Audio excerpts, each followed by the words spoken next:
My name is Joji Waites and I'm the Head of Flight Safety at BALPA. Today I'd like to talk to you about cabin air quality, one of the most wanted key items. The air in aircraft cabins is typically supplied from the compressor stage of the jet engine and is then passed into the cabin unfiltered, although it is later filtered when recirculated back into the cabin. Engine oil leaks can find their way into this air supply and contaminate the cabin air. Furthermore, hydraulic oil can find its way into the cabin air supply either through leaks in the hydraulic lines that route through the aircraft cabin, or through leaks to outside of the aircraft that then enter the engine air intakes or APU. There are currently no design requirements for cabin air filtration systems to be installed, that is, for as it first enters the air conditioning system, nor for systems to detect contaminated air.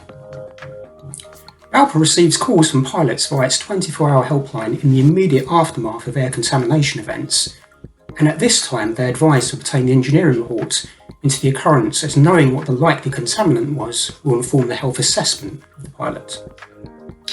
Now, pilots have found that their employers are reluctant to provide a full disclosure of the event. Without this information, not only are pilot health assessments compromised, but the wider industry does not have a full understanding of the range and prevalence of these events. Although aircrew do not seem to have an excess of illness that is reliably associated with oil contamination events, if it were to be the case that oil contamination events cause illness that are like those that are otherwise prevalent in the wider population, then the harm of these contamination events would be difficult to detect. However, if there was more open reporting of these events, precautionary health protection measures could be taken if the contaminant and the severity and frequency of the contamination events were openly understood.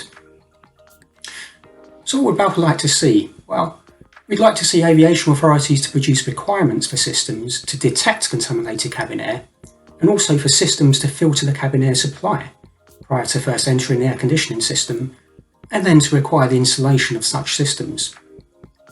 We'd also like operators to cover both aircraft and health aspects in their investigation of contaminated cabin air events, and to provide a full disclosure to the pilots involved. You can also help us by continuing to report contaminated events that you've experienced, providing as much detail as you can into the event. Thanks for your attention, take care and stay safe.